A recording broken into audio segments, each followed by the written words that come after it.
Petrol आणि डिझेलच्या टंचाईच्या संदर्भात सातत्याने जी चर्चा चाललेली आहे त्यामध्ये साधारणपणे असं लक्षात येतंय की सरासरीपेक्षा पेट्रोल आणि डिझेलची मागणी ही प्रचंड मोठ्या प्रमाणात वाढलेली दिसतेय।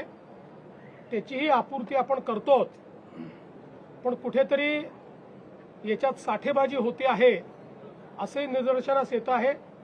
त्या संदर्भात पुरवठा विभाग आणि गृह विभाग हे जॉईंटली आता कारवाई करतील।